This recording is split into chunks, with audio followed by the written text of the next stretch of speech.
Round of applause.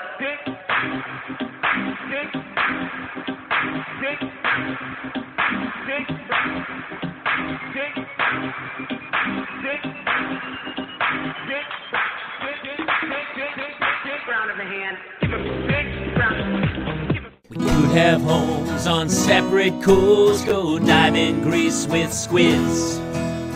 Could have been so bleeping rich, but instead we had kids. They won't smile for a photo, they won't eat the food we choose. That's why we're heading to the Parents' Lounge to drown ourselves in booze. Every day we're more exhausted, we haven't slept in years. They hit me in the nuts so bad, my eyes filled up with tears. And yes, we'd like to fake our death and go off of the grids, but the truth is we are softies and we truly love our kids. So join us every Tuesday night to laugh at all our pain.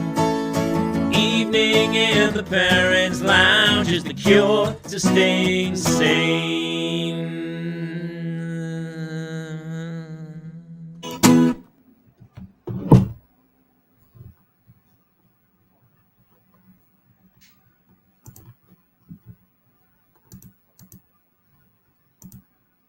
Welcome to another edition of the Parents' Lounge. Thank you guys for joining us tonight. I'm Jamie Kaler.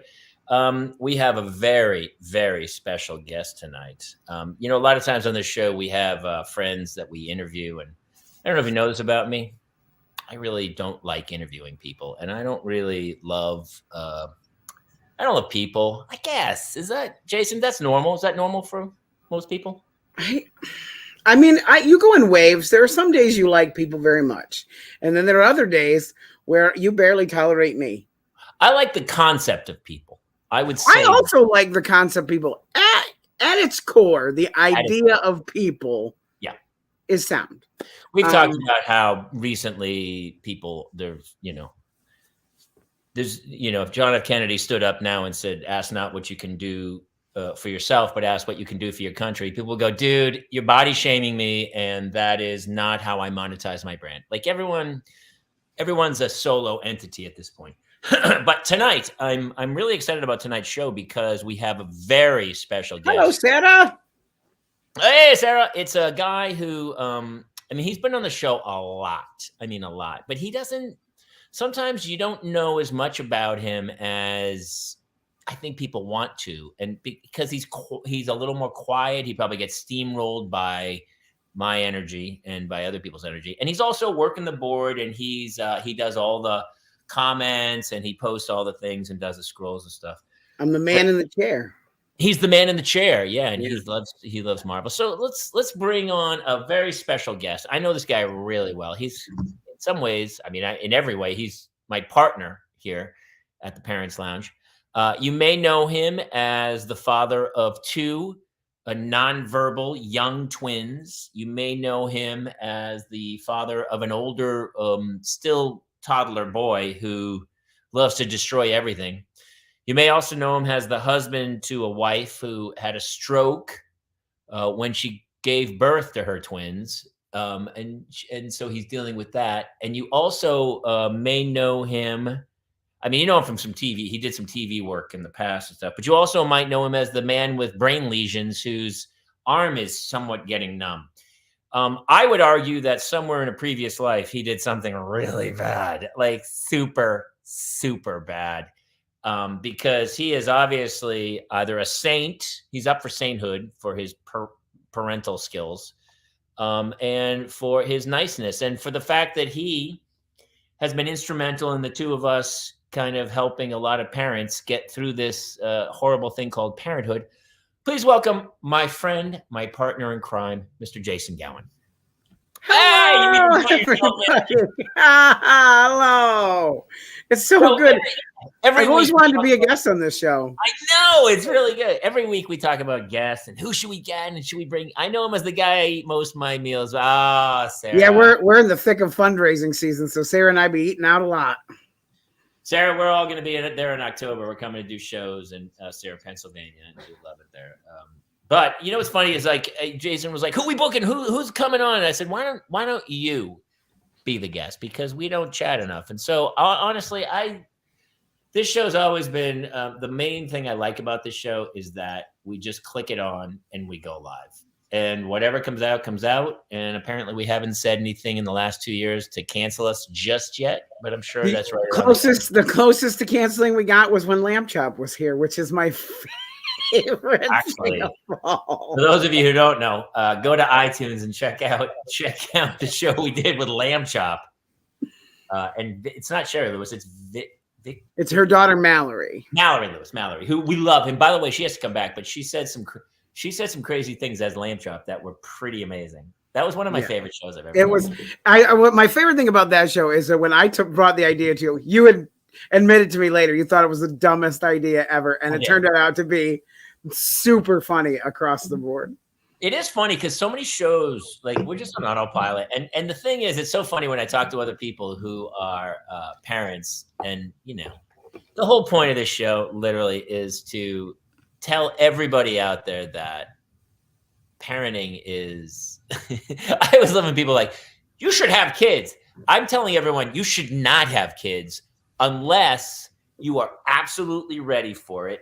You are ready to be in a partnership with this other person raising these children, and you got a lot of stuff out of your system, because otherwise you're going to be like, I love it. It's like, you know, it's like digging ditches, but sometimes I really enjoy digging ditches. I'll give you one fine example. This week, my daughter, Hannah, my wife's been out of town, and Hannah has been, she's pushing boundaries. She's almost 10, and, God, I kept going, just do this. Just do it this way. What are you doing? Just do it this way. What? Okay. All right. Whatever you want to do. And so she does it the hard way, and it's really hard or whatever, and she can't do it. And I go, boy, you really like making your life harder than it needs to be. And I thought she'd be like, oh, Dad, you know, you're right. I should. But instead, her response was, you know, Dad, I love a good challenge. And I go, all right, I guess that's how, you know, like, some people have to learn things the hard way. Yes. Yeah. Some people definitely take that route, and only that route. I know. It's crazy to me, man. It's crazy. So, yeah. So tonight we're talking all things Jason. We're talking parenting. We got a lot of topics we're going on. Thank you guys for tuning in. Do us a favor. If you're listening on iTunes, please follow, subscribe, write a review per chance. If you're on Facebook, we love stars. You can also share the show to your page. If you know other parents who could use a good laugh, and maybe, I think there's a lot of parents who might be living right on the cusp of sanity, as every day, it's like the money. I always love when people go, money doesn't buy happiness. Money should buy happiness. If money doesn't buy you happiness, you're not doing it right. Because really the only problem we have is like every month we're like, you know, my daughter's doing swim club. They're in art camp. They're in everything's like just throwing out money. So for all of you out there who are dealing with it, we get it. And so hopefully you'll hear a couple crazy stories tonight that will make you feel better about your parenting skills. So be sure to share, like, subscribe, follow. If you're listening to, or if you're watching on Facebook right now, click the stars button, the support button with the stars. Give us some stars. It helps fund this little dog and pony show. So, dude, how are you doing? How are your numb hands and your money buys you Lego? Lego is happiness. Money buys you happiness. Mine comes in the form. So one of our buddies and one of my oldest friends from back in the Dadlands days, this show started as a Parental Mental Health Thursday, which it was just a Zoom. It didn't go out live. It was a Zoom. There was like 25 to 30 guys some nights, and it was a Thursday night, and it was during the pandemic, and it was dudes like literally like going, I'm not going to make it. I'm not going to make it. And Cam was one of our oldest buddies. And honestly, every time I see his name pop up, it makes me happy because I know he made it. Because he's been with us from the very beginning. He designed a Lego Tacoma blueprint FD. of Tacoma FD, and I told Lemmy and Heffernan about it. And by the way, Tacoma FD starting next month, the new season is arguably the funniest. And I'm not a great self promoter. Obviously, I think you can see that from my overall numbers everywhere. I grew up in an era when being humble was actually the cool guy in the room. And then everybody figured out that the dude who was screaming in the corner actually figured out a way to make more money. So people started doing that more.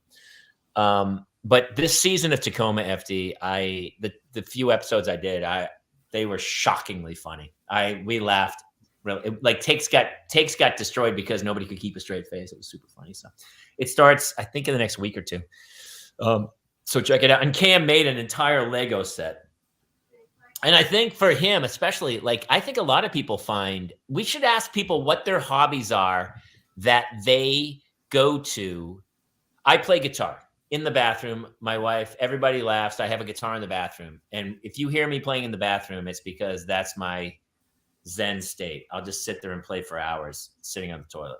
That's how I do it. And so that's my jam. His is Legos. What's your escape plan? It used to be building cosplay stuff like the Iron Man suit, that kind of thing. The Black Panther helmet that I 3D printed. 3D printing is kind of a thing for me. I don't get to do it as much as I used to because kids. You did that Black Panther mask. That was insane. Yeah, that was probably the most detailed thing I've ever built. I do think, we're starting to think of all the jobs that are getting lost. As a SAG-AFTRA actor, we're going to be on strike within the next day or two. But I think that whole business is starting to change. I played golf with Kyle Howard from My Boys yesterday. We were talking about what has to happen with AI and all this stuff that they're trying to do with actors. And I just think it's changing so much because these guys on YouTube are never going to join a union. They're making gobs and gobs of cash at the high end, and the low end, it's just this crazy thing. So I think that it's going to change totally, and that people really need to find other creative outlets because, AI is going to take a lot of these jobs that are going to take over. Currently, AI edits starting last week. AI started editing our show for us. I don't do it anymore. That's crazy. You told me you did that. I knew a guy who he goes, I'm going to get into 3D printing.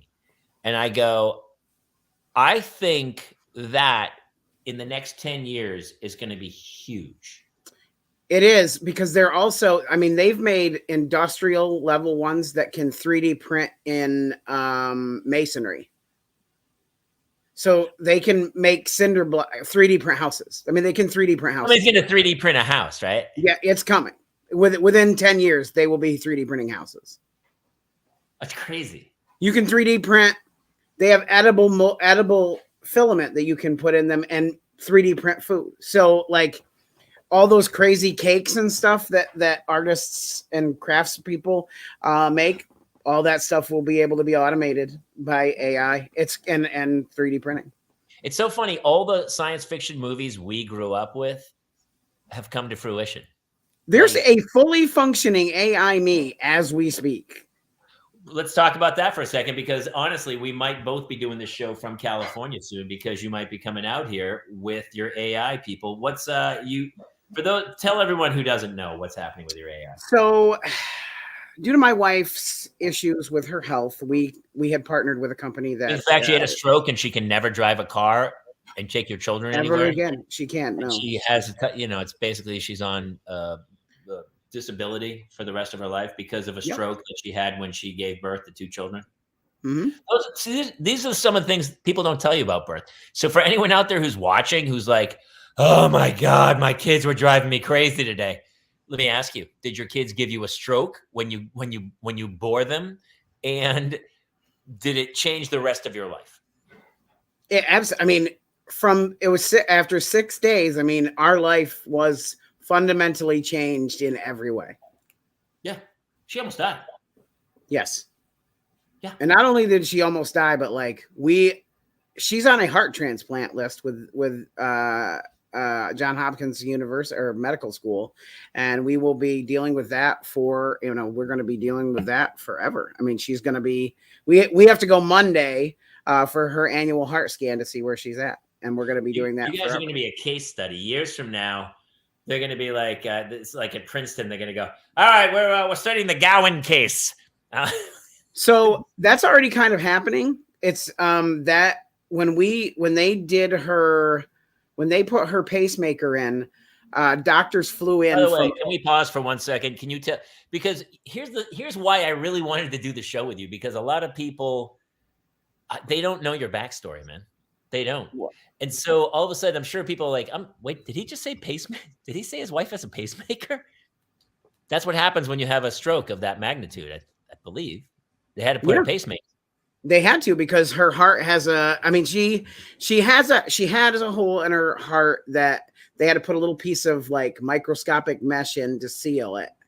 But due to the weakness of her heart was only running at 19% of what it is fully capable of. Now, does that affect the amount she loves you? Because it all starts in the heart. Does she only love you at 19%? Yeah. Also, she's now part machine. So when the machines take over, we won't be able to trust her. You can't trust her. Honestly, I would do separate bedrooms, and I would lock it from the inside. Just safety first. Always safety first. I feel like, and she'll off me first. Oh, you're the first one gone. There's no two ways about it. Let me ask you a question. Yeah. Have you ever gotten in trouble for something that happened in your wife's dream? Yes. Yeah, of course. We all have. You know who has that's Bill Engvall has a great bit. Bill Engvall, to give full credit, because I toured with him for so long, and I would sit in the back, and he had a bit, and his bit was his wife woke up and she had a dream that he cheated on her. And she was so pissed at him. He's like, what are you talking about? I don't want to destroy the bit in any way, but we've all had that where your wife's like, I had a dream about you. And you're like, ugh. They don't have a great dream where it's like, what happened? Oh, you took me out for a wonderful dinner. You were so sweet and kind. You gave me a back rub. And then you didn't even ask for sex. Like it wasn't, there's no dreams like that. That's not a dream they have. And that's not what happened.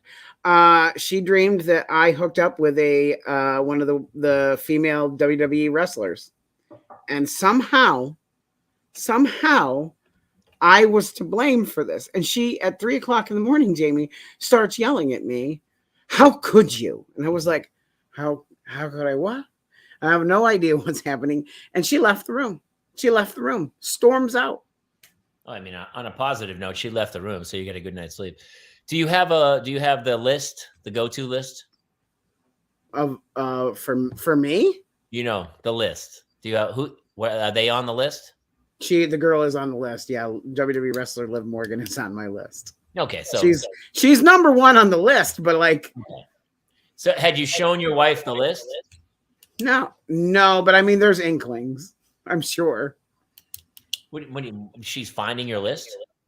Well, I don't have it written out. It's all up here, but I'm sure I've reacted. Mine's written out and taped into the by the fridge. Why do you don't leave a paper?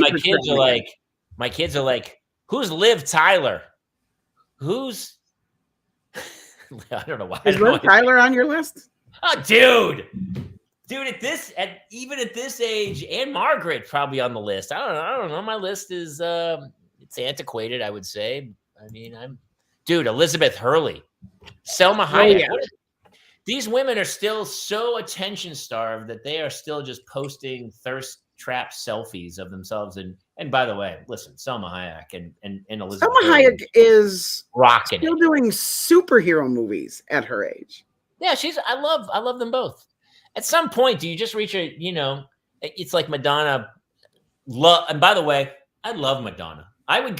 We might go see her in tour. I might take the kids. Is she doing better? Didn't she have a health scare? Dude, how do you not have a health scare? Have you seen her? She looks like a human cat. I have a I mean, she does have there's a certain Muppetish quality now that was not there previously. She's so hot back in the day with the thick eyebrows and Penthouse. She's so like a virgin. She's in the wedding gown. I mean, come on.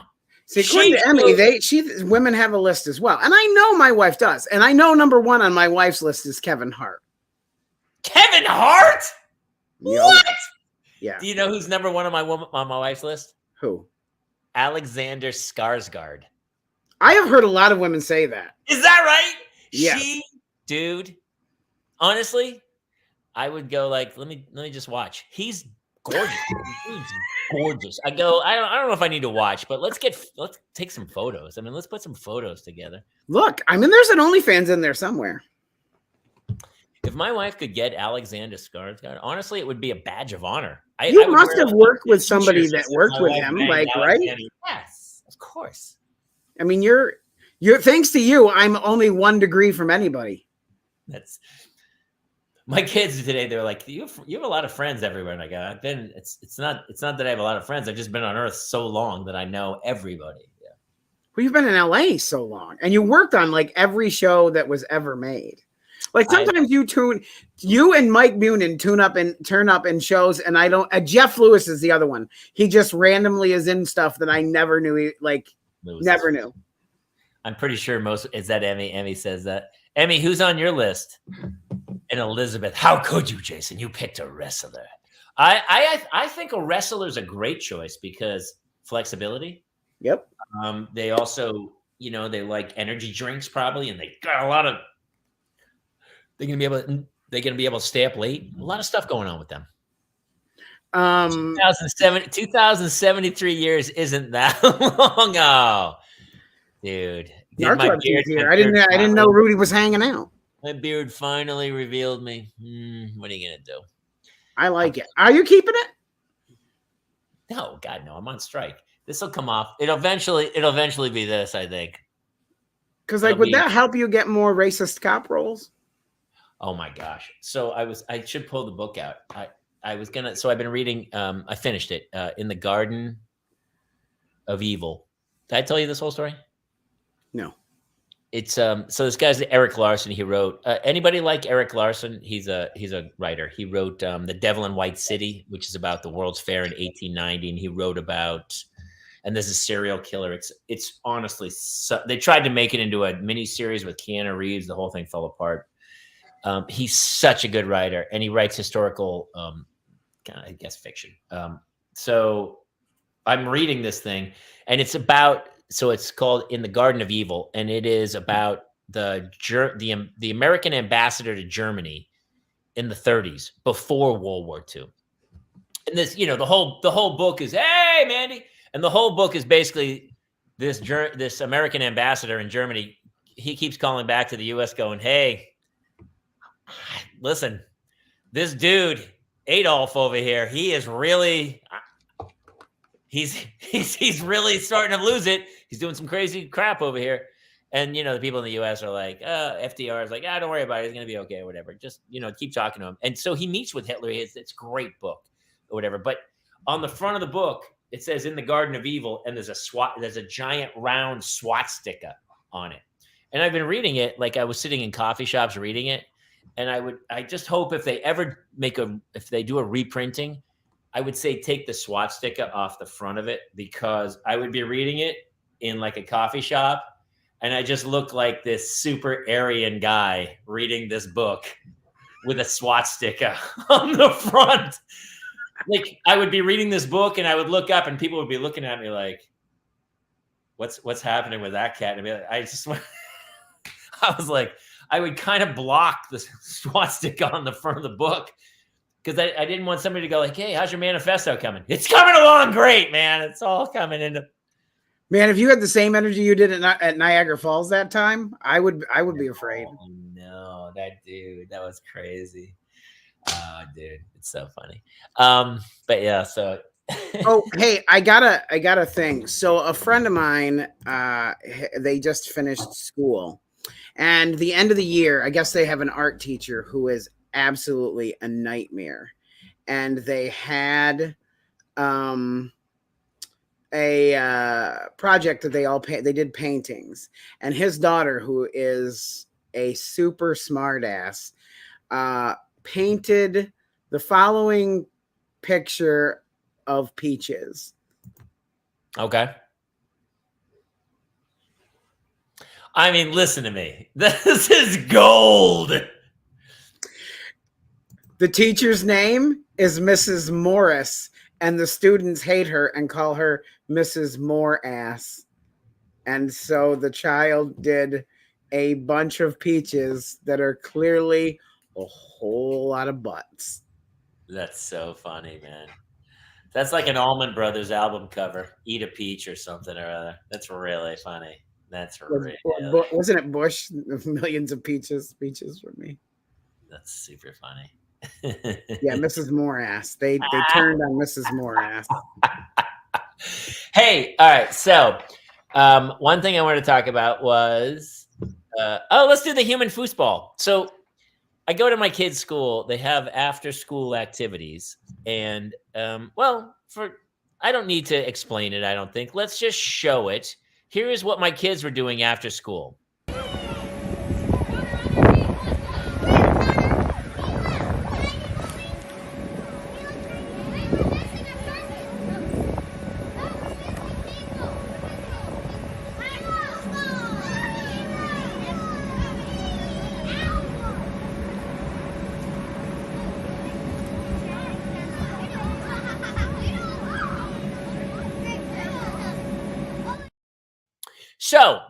So here's the kids. It doesn't look like the kids are having a great time, right?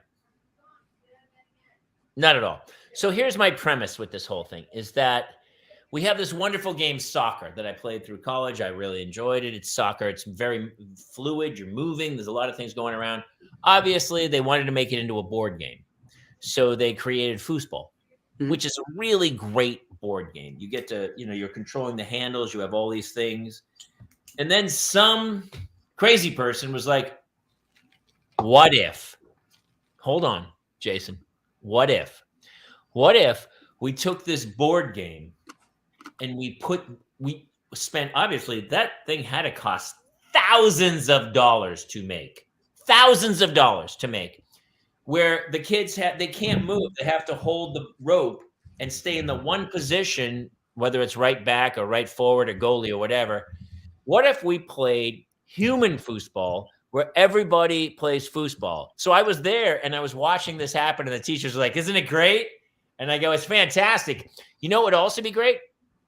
What if they just played soccer? Well, what if they just skipped the board game part of it and actually ran around, but they're standing still? For those of you who are listening on iTunes, there was a giant human foosball game we just showed. It's an inflatable frame. It's inflatable. They built literally a giant inflatable foosball table that was out on the field. The kids have to stand still within the confines of the foosball thing and then get to kick in the same way you would play foosball.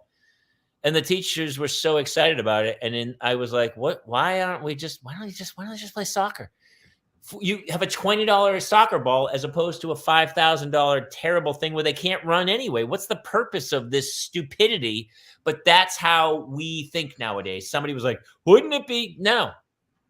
By the way, I looked it up. They're $1,700 to purchase. Oh, perfect. Yeah.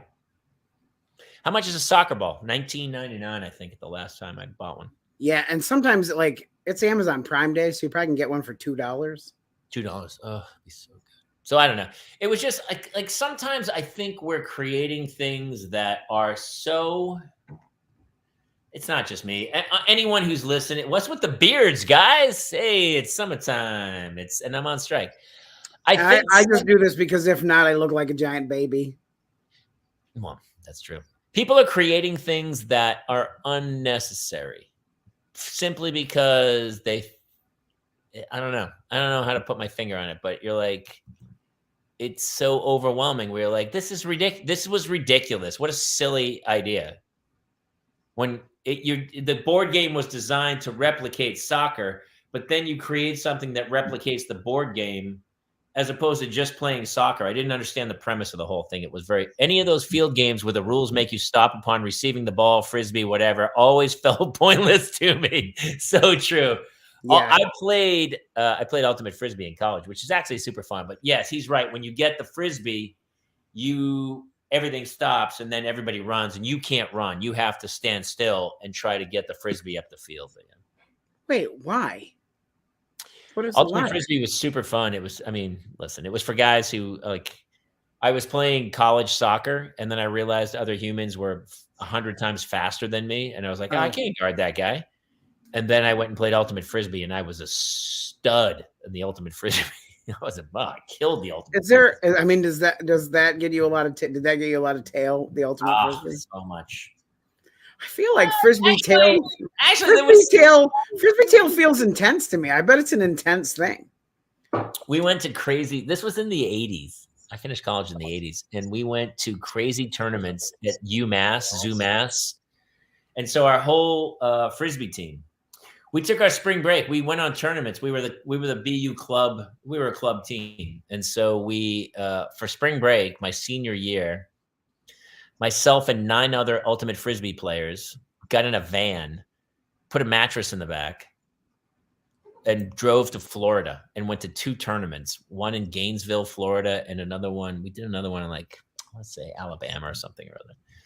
I vaguely remember most of it. 10 dudes in a van on a mattress, driving. This is the 80s, baby. And then we drove down and we played in ultimate frisbee tournaments 2 weekends, and then just hung on the beach in Fort Lauderdale for like 5 days. And it was. You should write a memoir. Like, are you going to write a book about? I can't remember it. I don't remember any of it. I can't.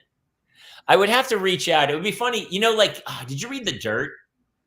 What is it? It's the Motley Crue. Anybody out there read The Dirt? Oh, I did not. So good, but they are all like, I don't know. I don't know exactly how it went, but I think it went like this. So it's like 4 guys, unbelievably drunken, passed out, insane stories, kind of overlapping with each other, and it's really well done. It's really great. Yeah. Those dudes, I mean, the fact that Nikki Sixx is still alive is crazy. They should let you dribble the frisbee. You can't. I guess, Carl, if you spun it on your finger and ran like lacrosse, where you spun it on your finger, we were the BU. Oh, here was our name too. This is how long ago this was. The movie Blue Velvet. Do you know it? Mm-hmm. It's David Lynch. We BU, Boston University, were the Blue Velvets. So the B was in the blue, and then the U was there, and then the Blue Velvets we were. And our coach wore a blue velvet sport coat, nothing else. And then he would sometimes, if it was really tight towards the end of the game, he would go, time out. He'd bring everybody over, and everybody would get high. They would pull a bong out, but I couldn't. I was in ROTC. Oh, so yes, but you couldn't partake in anything. I was terrified of getting piss tested, so I would step out of the circle, and these guys would rip a bong, and then go back in and play. And we did really well. We were pretty good. And it's funny too, Nick, because now I'll watch it on ESPN. Sometimes I'll watch the BU Ultimate, not BU, but just the Ultimate Championship or something. And it's always UMass was in this year, and it's SUNY Purchase and a bunch of Northeastern schools. Super fun though. PBR, Ben Duff. That's the dude. Ben, you got to help us, brother. We got to talk to Ben. I love the Bens here. That's awesome. It's funny the people that pop in now and that you see them like the page, or they make a comment, and you're like, oh, a lot of people watch this show. What did everybody? I want to hear what everybody thought about the crazy human foosball table. I mean, is it too much sometimes when you're like, hey, man, here's a soccer ball? Even the other day, my kids were like, what's up, Ben? We couldn't. Nobody has a pickup game at the park anymore. Everything's so organized down to the millisecond of God, we went for something and everyone's like, oh, we're going to go play this. And everyone's going to sign up. And we did this whole thing. When I was a kid, man, I threw my glove on the bike and just went down to the park for 8 hours. And we played, I remember kickball and baseball and basketball. And I remember going to the tennis courts and just playing tennis for 2 hours and just hanging out. And I feel like now everything is so organized. Okay, all the kids are going to be at the park at 10 a.m. and we're going to do this thing. And why are the parents even involved at this point? But I think it's reached a point where we're all terrified to let our kids walk around the block. So we're so snowplow on top of them, but I don't know. Yeah, I mean, Jason's only 7, so we aren't even to an area where I'm comfortable even having the discussion, no matter how hard he does try. I just don't think so. There's a lot of creepy people in this area. Dude, so here we have a group text with all my neighbors who I love. We all get along super great, but sometimes they'll text stuff like, hey, somebody pulled a knife at the mall or whatever. And and which is fine. I like to be informed, but I'm always afraid because my wife will hear stuff like that and she'll go into a panic spiral. And so sometimes I feel like because of 10 guys driving around in a van with a mattress.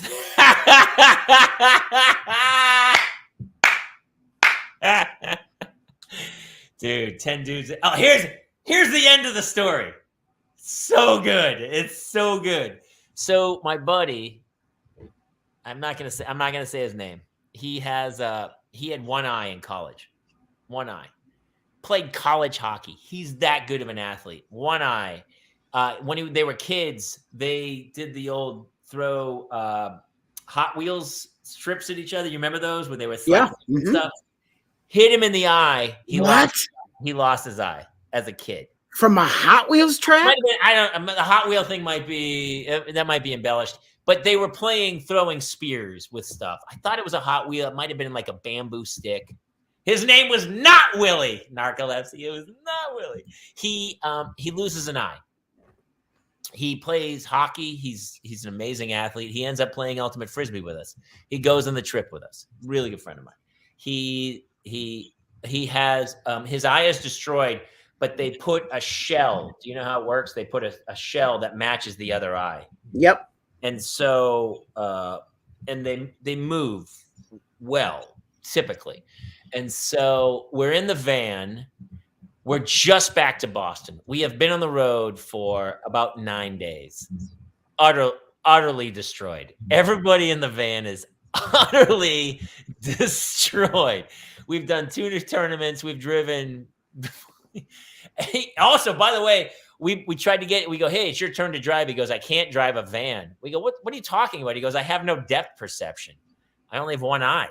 He had no, and I said, well, how do you know if you're getting closer to something? He goes, it gets bigger. He goes, your brain starts to learn. But when he has no depth perception, he has one eye. Right. So when something's coming at him, he goes, if it gets larger, it's getting closer. And I go, that makes a lot of sense. But so everyone was like, yeah, you shouldn't drive the van. This is in the 80s. By the way, everyone's crazy. We're doing crazy stuff. What do you think? So I knew this girl. I worked with her, and I noticed that she had she had ample cleavage, but she had a glass eye that was on a chain and was always right in the center of her outfit, like right here. And so one day I was like, what's the story with the eye? And Jamie, she told me that when her father passed away, it was his glass eye, and that he was still making sure that nobody touched his baby girl. That's not true. It absolutely, you can't make that up. It's absolutely true. And then she said, "So when you look at my boobs look back."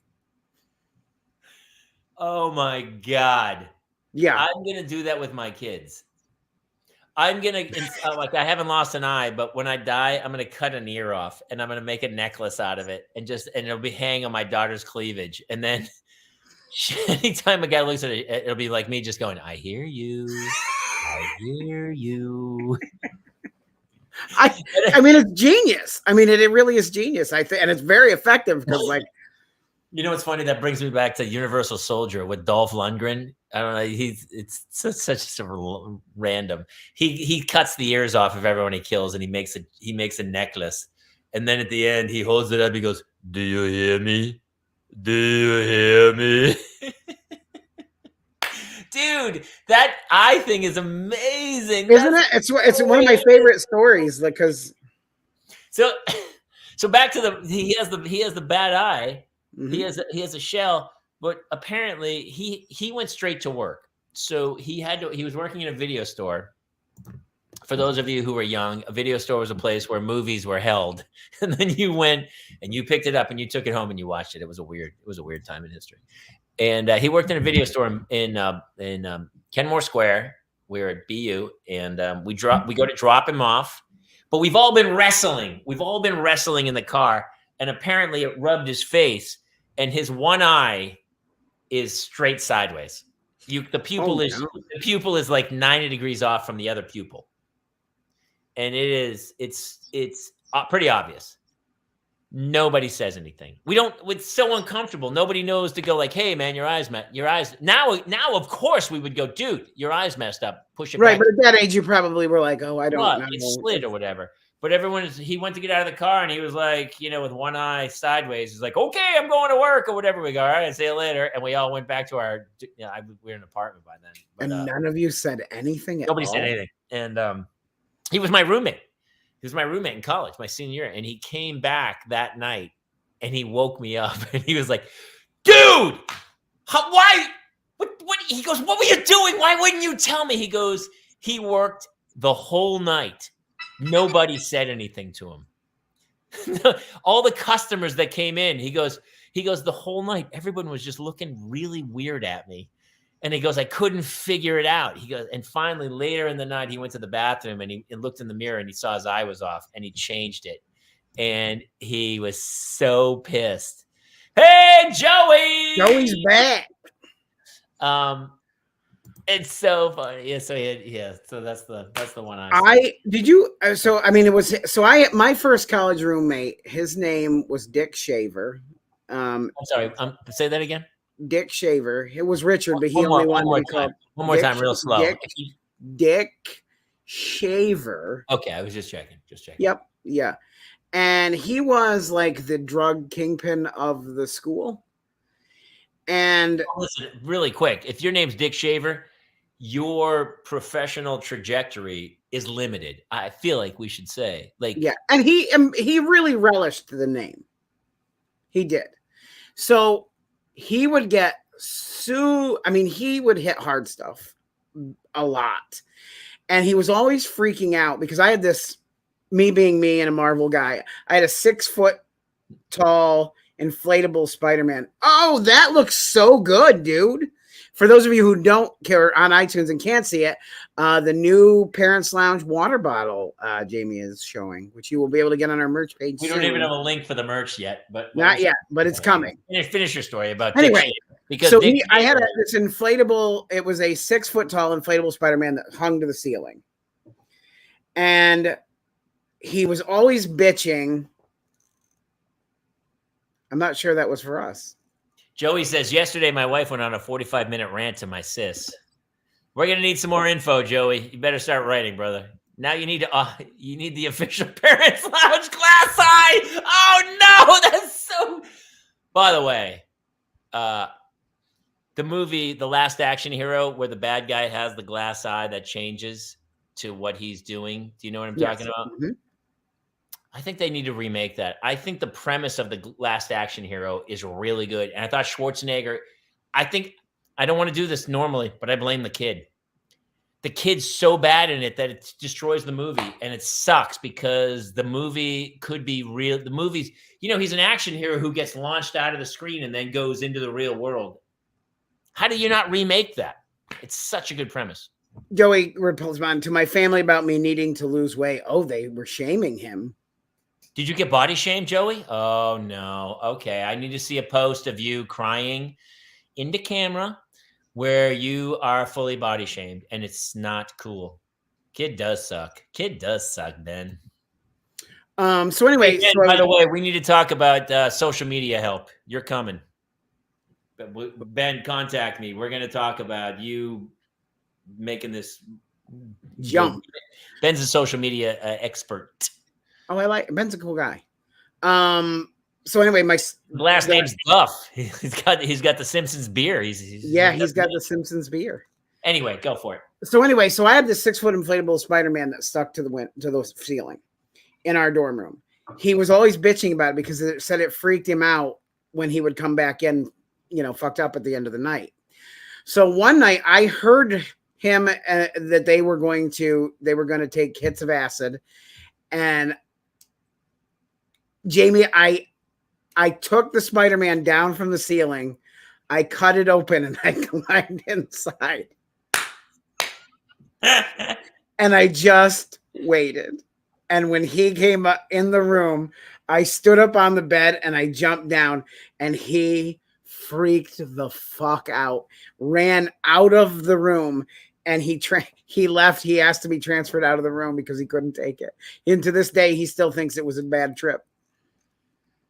It's so funny because you would think if you're on a trip, like, listen, if you find Doc Ock or the Joker, sure, you should be scared. You'd think you'd be like, oh my gosh, thank God Spider-Man's here. It's like he's the superhero. You'd think that would keep you safe. He's not a villain. He's not there to hurt you. He's Spider-Man. I just wanted a hug. Whole thing's crazy. Jay Check's here.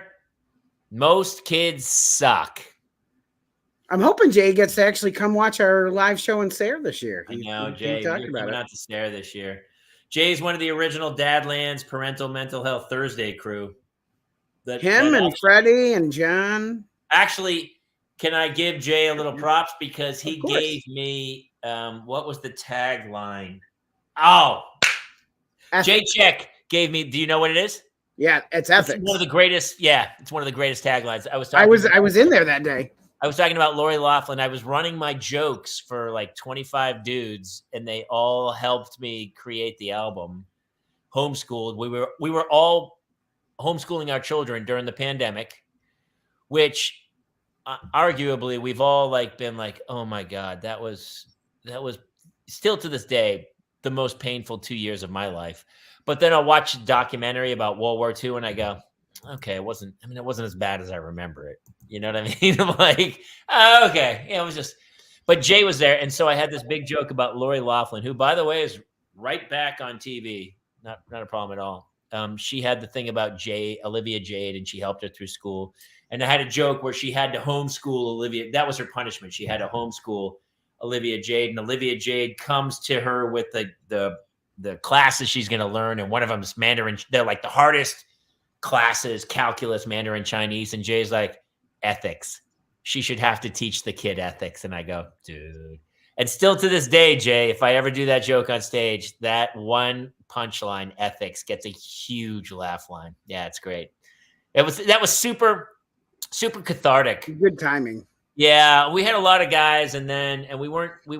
It was a Zoom. It was just literally a Zoom. We had a link, and guys chimed in and came in, and it was honestly, I think it helped a lot of us get through that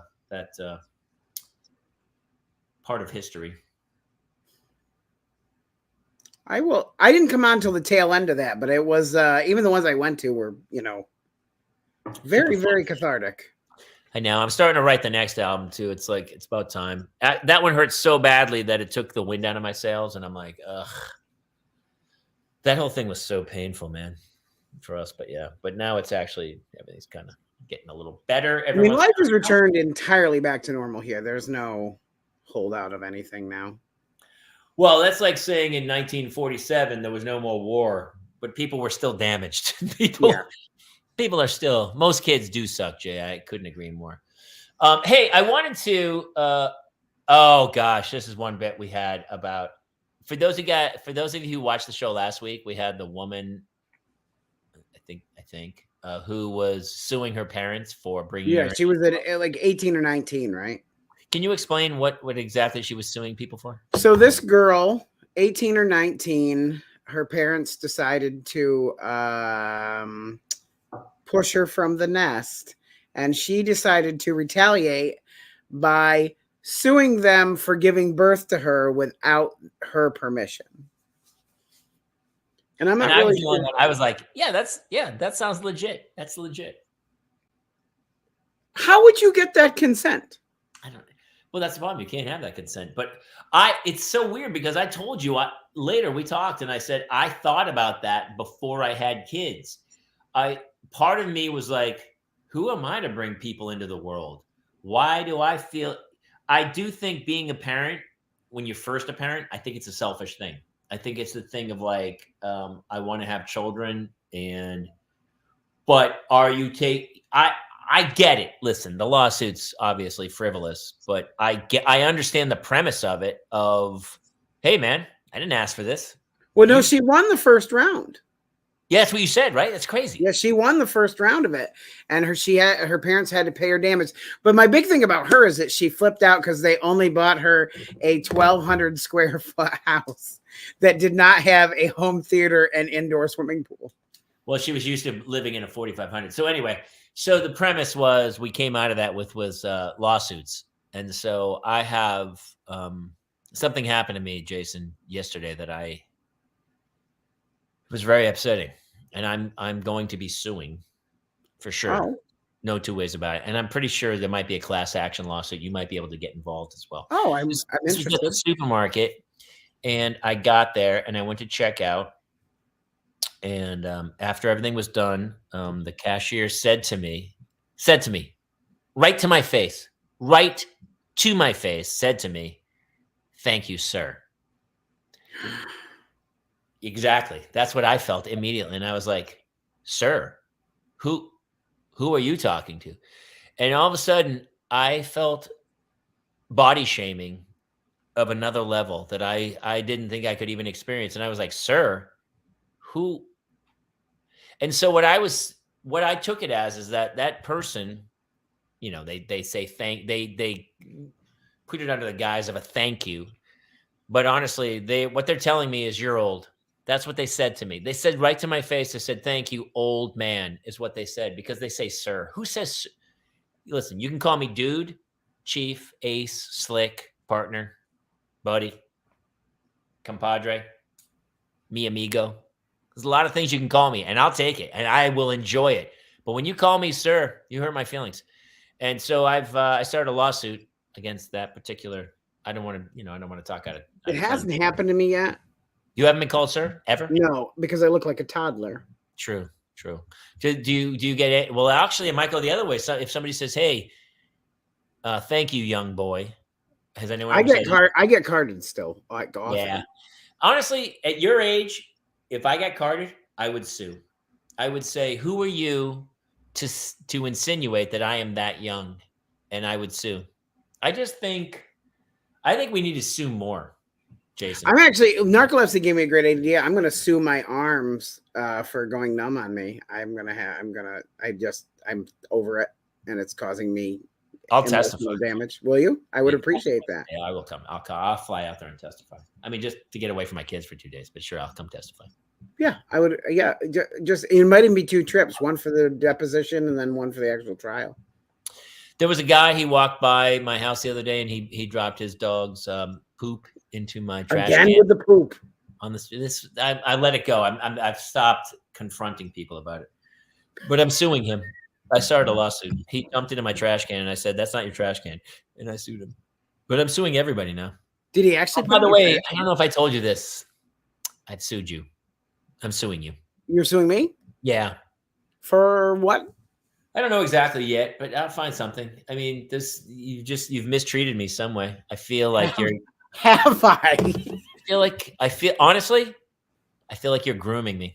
I feel like you might be grooming me for some future type of thing. See, I actually was going to sue you for grooming me. Honestly, I'm a young, impressionable boy. Dude, I have no memory of anything. I'm like an old person who. Well, that's not going to hold up in court. I have dementia, and you're trying to get my reverse mortgage on me. I'm suing you. I will sue. I'm suing it from now on. I'm just suing everybody. I actually, Max contacted me. Your dog Max contacted me. He's suing you. Yeah, dude. I heard about that. I just got subpoenaed by that dog. My dog sued me for. He asked you to help him with assisted suicide, and you won't do it. So he's suing you. I've thought about it so many times. I can't do it. I'm trying to help. I want to help him. I want to help usher him into the new world, and I can't. He asked me to help when I was out there, and I couldn't do it because I was like, I can't do this for you, Max. I can't. He like the lawsuit would go, inadequate snacks, not enough walks. My bed wasn't as comfortable as I thought it should be. Lawsuit. He's also angry that you saved him from the owl. He actually wanted it to take him. Dude. It's a noble death to go by owl.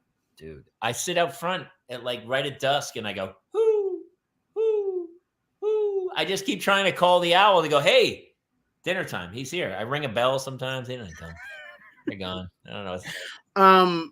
We have a baby skunk who has decided to make home in our yard at night, and our Ring camera sees him walking around. And I know I'm on borrowed time before he's out there when the dogs go out at night. We had a skunk. You did? We had a giant skunk. And so we had, you could smell it. All of a sudden you're like waking up like, he had to get out of the house one day. He was under the house and he had shot. Sue the audience when they don't laugh at it. Honestly, I'll be shocked if a comic doesn't do that in the next year. You know, the audience. I was actually approached by an insurance agent about getting comedians insurance. Where's Dr. Jack when you need? Apparently, the new phase of if you go to a concert, the new jam is like, hey, I wonder if I can throw something and hit the singer in the face. Is that a new thing that's going on that I don't know about? It probably is. I think it's a TikTok trend. This is going to be weird, and people are going to say, "Oh, you're such a boomer, old school." Here's an idea: if you go to a show or a concert, what if you just sat there and enjoyed it and didn't interact and just watched it? What if you did that? Wait, I don't understand. Okay, I know. Let me back up. What you're saying. Well, speaking of boomer things, we do have some things to read. Do you want to set the premise? This is our big closer for tonight. We have a list of. Can you read what's the list of? It was a list that was around online, and I identified with it extensively. As time advances, generations change how they view technology and social interactions based on the world around them, and sometimes these viewpoints can be night and day. But when Twitter asked people to share what makes you go, I'm with the boomers on this one, some responses showed more commonality than you might assume. The first one is, what makes you... Okay, so the first one is, the music in some restaurants is just too damn loud. Couldn't agree more. So the premise of this is that maybe the boomers are right? That's what they're saying. Yeah. Yep. And so... I mean, when you get to a certain age, if you're young out there and you don't understand it yet, you get to a certain age and it's just like there's a certain level. I don't know where it is, but wherever it hits, if you're in a restaurant and that music is at that pace, you're like, I'm out. I really should learn American Sign Language because I just go, I can't hear you. That's the end of it. So yeah, I agree. Music is too loud. Is that normal or is that? No, I agree. Sometimes it's distractingly loud. You can't even hear yourself thinking, which over the sounds of my screaming children proves that it's very loud. Yeah. I mean, you reach a point where you're just like, I don't know. I do think that's an age thing because I definitely liked it louder when I was younger. And I remember working in a bar and I had the music behind me, and I also had a microphone. I would destroy people if they didn't tip. I would go, that guy didn't tip. Nobody have sex with him. And he'd be like, what? And then everyone else would tip. And we had that's genius. Even more people need to do that. That's pretty great. We had a mic behind the bar and music, and so I could play whatever music I was playing. But my mic would come over the top of it, and I could just light people up. But it was pretty. So who do you like? You worked with a bunch of people who have really. I told her. I said, my wife. I go, don't call. I'm doing the show. She goes, yeah. Well, now you can sue her for calling. You know what? I didn't even think about it, dude. I got to get a lawyer on retainer. Anybody out there a lawyer I can throw on retainer right now? I want to sue my wife. I told her not to call during the show, and she called. I mean, people have to pay. People have to pay, Jay. You're not going to get any argument from me. I think that she should. I think the sound was one of the least. Go to the next. What's the next one on that list? The one is photo albums. I agree. Do you not agree? Photo albums? I like photo albums, but they take up space, which is not something like. So I guess I'm in the middle on this one. Let me ask you this. Every time your computer burns out and fades or whatever, you jump to the next computer, you just bring all the photos from the last computer onto that computer with the new photos. And then the next computer 2 years later has 1 billion photos. And all of a sudden Apple's like, hey, it's just 2 terabytes for $9.99 a month. Time for the rest of your life, for the rest of your children's life. Yeah. Yes, Emmy, of course you can sue them. Oh, Why, God, can we told me sue that children, Jason? We should be able to sue children. I would sue the twins right out of the bat. My kids just, dude, I mean, it's every day is like, hey, clear the table, clear the table, clear it. Every Would you day. clear the table? Would you clear the table? Would you clear the table? Would you clear the table? I'm asking you to clear the table. You've walked past it 12 times. Would you clear the table? Your plates are on the table. Would you clear the table? My daughter's breakfast plates are still on the table because I told her, I go, I'm not clearing those. You're clearing them. So she didn't So clear the table. She'll wait me out. Those things, when we sell this house 25 years from now, they'll be like, we love the house. What's with the plate on the table? Oh, that's my daughter's from 2023. She wouldn't clear it. And it's honestly melded into the table. Couldn't you sue Hannah for that? I'll sue her. I'll sue the people who are buying the house. I'll sue the realtor. I'm going to sue my wife. Dude, I might just sue myself because I could have cleared it. But at some point, you're like, I can't. It's so much easier just to do stuff than to try to get your kids to do stuff. But I am totally in agreement on that, no, especially but they don't because learn any lessons. There's nothing learned. I can't. Hopefully. Yeah, they learn that that we're snack butlers and maids. Yeah, I don't want to be that guy. What's next on the list? We got a couple one income being enough to buy a house and have a good quality of life. Oh, one parental income. Most people I know are double income families. Yes. Well, they used to be dinks. Double income, no kids was dink. And it was people who were very well off. Typically gay couples, perchance, with no kids, or maybe a married couple who decided not to have kids, but double income, no kids was dinks. And they were very well off. So just yuppies back in the day. Here's the thing, like Justin Ruppel, he's our buddy. He does the show a lot. Do you ever just watch his life and wish that you had it? He not only has a wife and a girlfriend, but he also can go wherever he wants. They were in Ohio and then now Seattle. I did that. I did it in my 40s. It was actually pretty great. Yeah, it was pretty great. I had a bank full of money. I lived in a rent-controlled apartment in Santa Monica. I traveled extensively. I did stand-up. I would just, yeah. So I met my wife. Buda and I were on My Boys, and we were like, hey, want to go to New York and stay in the Soho Grand for 2 weeks? And we both were like, yeah. And we went and did that, and that's when I met my wife. And I was like, okay. Wasn't Jim Gaffigan with you too? Gaffigan was, he was the one who was there with us that night. Yeah, Gaffigan. My wife walked by Gaffigan, and we were in the Rusty Knot on the West Side Highway, and Gaffigan, my wife, who I didn't know at the time, Kate, walked by, and Gaffigan goes, you look like my wife, which she kind of does look like Jeannie a little bit. And Kate, to her credit, was like, that's the worst pickup line I've ever heard. She kept walking. And then we ended up talking over the night. And then now I have a wife and 2 kids. Anyway, I don't know. You okay? I am. Listen, we commiserate, but what's the alternative? I actually like it. I like it. The kids drive me crazy. The wife drives me, but everything's good. Everything's good. But anyway. Kids shouldn't be spending so much time on screens.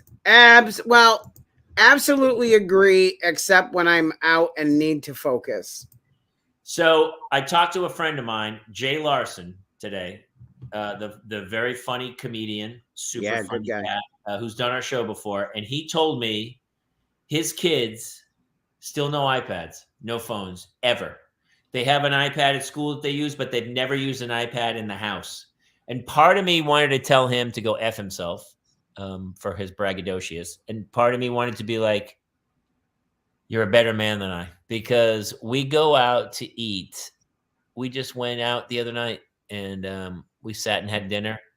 And I had no qualms about going, here's an iPad and here's Nintendo Switch, because I want to have a nice meal and I don't care anymore. I know. Sometimes the screen doesn't even help us then, because then they get mad about what the other one is doing. That's so true. That is so true. But I do think, listen, we've talked about this many, many, many, many, many times, is that social media and screens are the downfall of society, and they're the reason why our kids have horrible depression and have body shaming issues and everything else is because of social media. And it is what it is. Tune into this show live every Tuesday night at 10 p.m. on your screen and device. Joey says, I saw the pain in your face. It's not, I mean, listen, I love being a dad. I truly do love being a dad. I think people know that for the most part. I do it for comedic purposes to be, and yes, I lose my mind on the two of them, but also Claire said, I mean, they say stuff to you out of the nowhere where you're like, it was really good. Claire said something to me tonight that just made me give her a hug and a kiss and be like, oh my God, she's so cute. So good. But I do think, listen, it's like the nuclear bomb. Once it's out there, there's no going back. So you don't, there's no alternative. There's no like, okay, like I applaud him for going, I'm not going to give them the iPad or whatever. But at the end of the day, it's there and it's not going away. Right. And so you either learn to live with it or you, find a desert island somewhere. I don't know what the answer is, but. Joey says, I will keep them out of social media, but I'll give them a laptop in a restaurant every time. We don't. I agree with the social media. I am not letting my kids join. I mean, she's fighting me already. Some of her friends in 5th grade are already on Instagram and have. In 5th grade? Yeah. Some girl, they were not even in 5th grade. And one of the kids in the class already is a woman. Do you know what I mean? Really? There's a 4th grader. Yeah. 10 years old. And she's already, I know. I get it. I think everybody knows. So it's coming. There's no stopping it. It's like, you can't stop we will let Jace. Oh, Sean, hey brother. So you did let her get an Instagram account as a freshman. But let me ask you, Sean, are you on top of it? Are you watching it constantly? That's the question. Emmy says screens are a necessary evil. Social media is not. I agree with that. I would agree with that. I do think because they take their tests on screens. That's what they do. And so what do you think about video games, everybody? Because my kids do Animal Crossing and Super Mario, and I'm okay with that as long as you limit the amount of time. We are on top. He's on top. Well, of course you're on top of it. He's a Notre Dame grad. Sean's but like Jace doesn't get super obsessed with video games, so we haven't had any issues with it. Like he does it, once in a while. So he's actually pretty good about self-regulating it. Will they? I mean, if you've seen any of the games, they are so addictive. Because they're amazing. They're amazing. And dude, we got to get back into the metaverse. We hung there into that. Yeah, the club is waiting for us whenever we're ready. Also, we were invited to do a night of stand-up comedy in the Soapstone Comedy Club in Meta's Horizons. All right, I'm in. I will do that. Cam says he has meltdowns when time is up, but we're working through it. Yeah, because their brains. My kids are like, when my kids are watching TV, they don't even talk to me. And so if I talk to them and I go, "Hey, what do you want for breakfast?" or something, I'm making eggs or something, and they don't respond, I walk over and I turn the TV off and just hide the remote control. And they're like, "Oh, what's this? No, what's going on?" They lose it. So yeah, I don't know. It's so weird too because I'm in my 50s, so I was doing this as a joke the other day. I was like with my daughter. Everyone's like, "Oh, you got to stay on top of them with the controls," but I feel like I'm at that age where I don't even know how to use the remote control for the TV. So I'm gonna have to literally talk to my kids and just be like, "Listen, man, I don't know how to put controls on here, but can you show me how?" I want to see if my 8-year-old can show me how to put parental controls on there. And then she'll be like, "Well, Dad," and I'll be like, "Listen, Claire, you don't want to see this. Will you trust me?" Did you see stuff when you were a young man that you wish you hadn't seen, Jason? I was pretty sheltered, so I didn't see anything till later. Even later. Did you see Two Girls, One Cup? In my 20s, and it was awful. I never saw it. I never watched it. People tried to show it to me over and over, and I would go, "No, I don't want to see that. I don't want that in my head." You know what I enjoyed more was the reaction videos of people being shown Two Girls in One Cup, which I did enjoy those. But I got about 13 seconds into it, and I was like, and then I started to vomit. I remember as a kid, we had at the video store, they had a movie called Faces of Death. Do you know what I'm talking about? Yes. It was in the 80s. It was Faces of Death. And it was basically just dead people, like somebody who drowned or something happened to. And I never saw it, but watched two friends watch it. So I never watched it. Ashley Clark. Oh, that's amazing. He's an old friend of mine. I'm at an age where I don't want to watch. Like, I can't watch Joe Theismann's leg get shattered. I can't watch. Oh, yeah, I can't watch sports injuries. I can't watch sports injuries, and so I go like this when it's like I can. I'm gonna. I don't want. So I almost want to talk to my daughter and be like, "Listen, I know you're not going to believe me, but you're not. You don't want this in your head." I still remember Faces of Death from when I was like 12 years old because when I was in college, it was Rotten.com was very similar in nature. Yeah, like had all kinds of stuff like that. I don't want that stuff in my head, and so no, I don't either.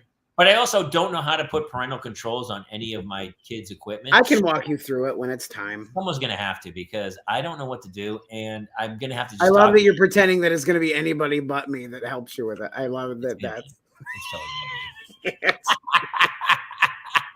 What Especially else? once I move out, once we're out there, I'm gonna have to I know I'm gonna be your go-to tech guy. Well, hey, Jeff's our go-to tech guy. Oh, yeah, Jeff Kilbride has been helping us build our sites and everything. He's building our website as we speak, our newest website that we're putting our merch and stuff on. Oh, and Cam, Jamie, hit me up one day. Cam, of course. Actually, this was the Dadlands Thursday night parental mental health. This is exactly what happened. Everybody was like, I can help you with that. And I will tell you, sometimes when you're feeling the worst about yourself, the best thing you can do is reach out to help somebody else. And as soon as you help somebody else, you feel so good about yourself that it helps. Oh my gosh. For my daughter's birthday, so she's been kind of acting up and she's been pretty spoiled. She's turning 10. And so I talked to my wife and I said, I don't know if she's going to let me do it, but for her birthday, we have one big present we're going to get her. We're getting her a computer for school.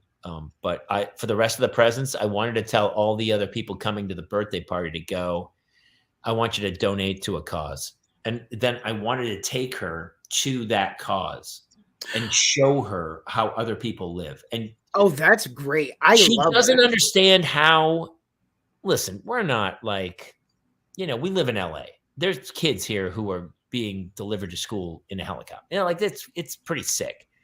But I would say on the grand scheme of life, we're pretty well off.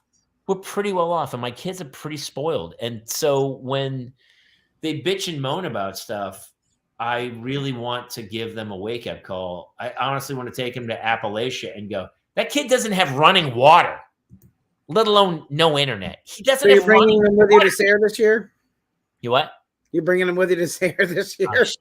Sarah was super cool small town. But yes, but to show, it's so funny, we talk about like, I don't want to get into politics or anything, but they talk about other countries and like, their human rights issues are awful. How could we support that government and stuff? And you're like, there's still people in this country with no internet, no running water, no grocery store selling fresh fruit within 25 miles of their house. So as far as human rights are concerned, I'm always like, I don't want to throw stones too far because there's a lot of people get up. So I want my daughter to kind of understand how great her life is, but they don't. It's so funny. The people who are so miserable are the people who like have the most. It's crazy to me. Crazy. I have a cop buddy that works Skid Row. You know what, Ben? Yes. Yeah. You want to get a little life lesson? Go down and see Skid Row down in LA. Yeah, I've seen it. It caught me off guard, actually. It was even for me, I was like, wow, that's pretty heavy, man. That's pretty heavy stuff. Yeah, I can imagine that would be. I'm not sure. How do you think she'd react? She's so empathetic. She actually has such a huge heart with animals, especially with animals. She always talks about being a vet or whatever. And she's super empathetic. She can also be, She has a sharp tongue. I don't know where she got that per se, but she can eviscerate you verbally as quickly as that. So I don't know. I think she would veer towards the empathetic side of her, because I think she would see when she sees someone in need, she helps. When she sees someone up on a pedestal, she chops down. I guess. Is that the norm? I feel like that's how I operate as well. It sounds like a carbon copy of you, to be quite honest. Yeah. I don't know. My niece didn't have to do that with her kids. She automatically wanted her presents to go towards animals. Oh, that's really sweet, Elizabeth. Awesome. Yeah. That might be a cool thing too, to go maybe to donate to an animal shelter or to help animals out in some way. Yeah, do some volunteer work there. Loves animals. That's that's kind of her jam, isn't it? The animal stuff. Yeah, she loves that stuff. She does. I mean, it's so funny. You look at your kids, and I'm sure every parent out there thinks like, my kid's going to do this and this and this and this, and I don't think any of us know really what our kids are going to do. I mean, unless it's that one freakish Tiger Woods who's like, I'm going to play golf. I'm going to be the best who's ever lived. Like they exist. And I know a couple of kids where I'm like, that kid's going to be a professional soccer player, but they're few and far between. I feel like most kids are just trying to, I like my kids trying out a ton of stuff and trying to do, be a jack of all trades. The experiences to me are like, those are the things that I remember. And like, oh, it was nice. Anything else on the boomer list before we wrap? Yeah, there's a time, but why don't we save it from next week so we have like more and we'll chop away. We should. All right, my wife's still out of town, so I got to go put 2 kids to bed who are enjoying the time I'm away. Super fun. Hey, you were a pretty good guest tonight, Jason. Oh, thank you.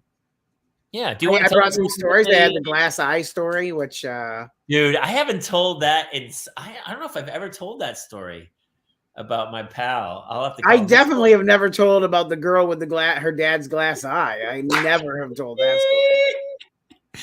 Well, these are the stories that come up. Your kids like throwing stuff at each other, and you go, "Hey, I know a guy who lost his eye," and most people, you're like, No, seriously. I know a guy who lost his eye when he was like 5 or 6 years old. Yes, I know that guy. I had a friend in college who he was missing 3 toes. He played soccer with me. He was missing his 3 smallest toes, the 3 tiny ones, and he got caught in an escalator.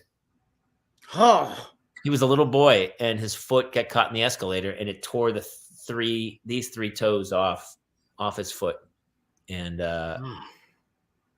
I haven't talked to him in forever. I haven't talked to him since college. Crosby is the name. So the little piggy that went to market, only some of those never. He didn't take the elevator. That piggy took the escalator, just so we're all on the same page. And he didn't cry wee all the way home. It's so funny because you hear these stories and you never think about the parents. But somewhere there's a parent who's like, I let my son lose 3 toes on an escalator. Like anytime now.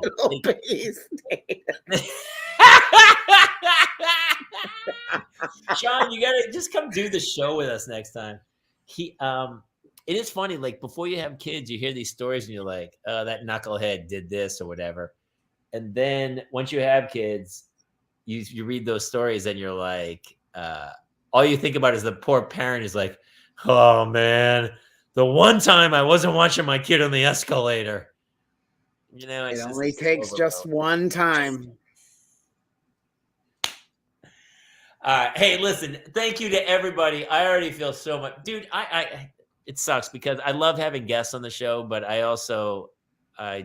maybe I'm selfish and I just want to shoot the. I know. I think we should do this more often where we just, it gives us a chance to talk to the people watching, and we kind of, also I get to talk, which is not always the case. No, and you have such a crazy story. So for those of you who out there who have, by the way, I know I never heard of it years ago, but now there's a lot of people who have nonverbal children. Reach out to Jason because you guys are all going through the same thing, and there is safety in numbers, and it takes a village. So if you have questions and stuff about that stuff, or somebody who had a stroke. Next week, remember, I want to talk about having family members who pretend that the disability is not real. I want to dive into that next time. Munchausen by proxy syndrome. That's something different. That's when kind of. But yes, I know what you're saying when you're like, Listen, we do live in an age where people are. Oh, that's right, Ben. His oldest son is nonverbal. I'll have to reach out, Ben. I would like to. Actually, I'd love to Ben- talk to him about it.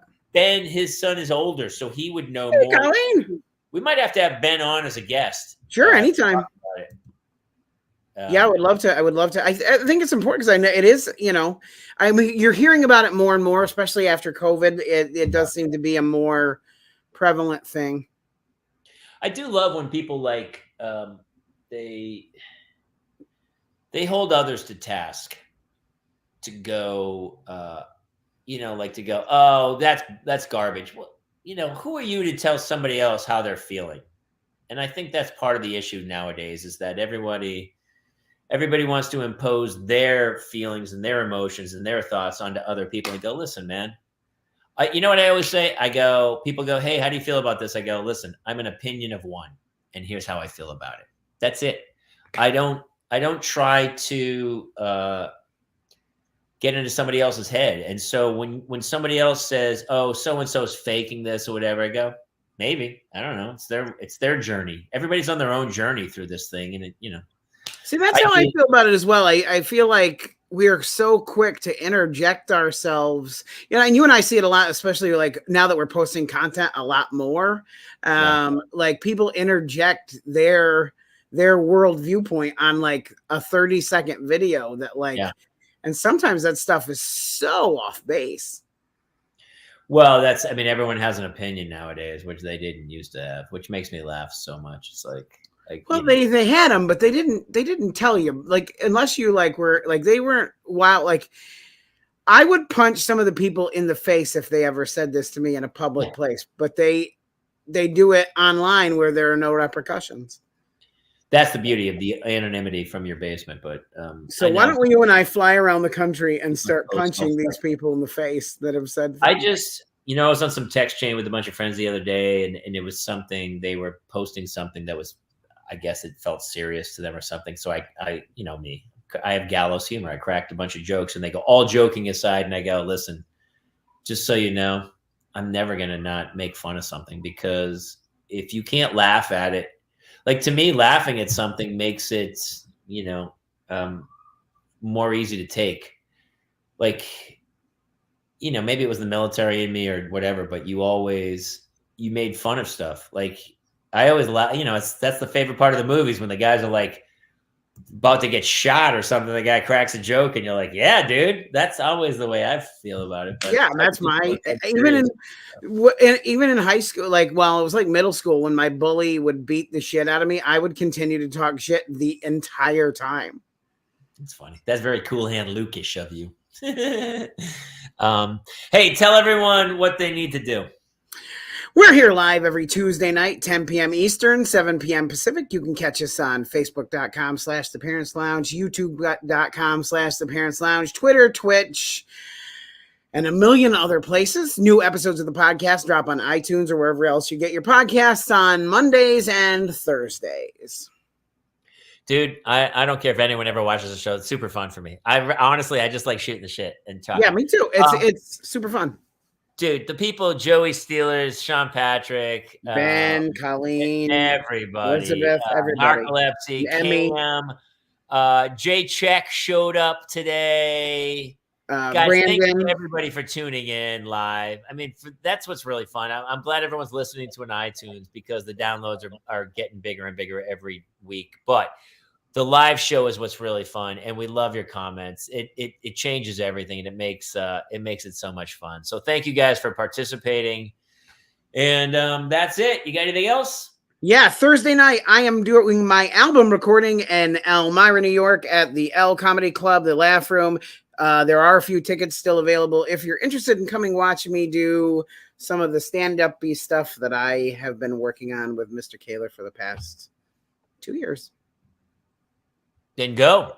I wish I was there. You know what? Maybe I can talk to my wife and fly in for a couple days. I would love that. You're going to crush it, brother. All right, everybody. Thank you so much. Love you all. Parental mental health. That's it. We'll see you guys next time here in the Parents Lounge. Good night, everybody.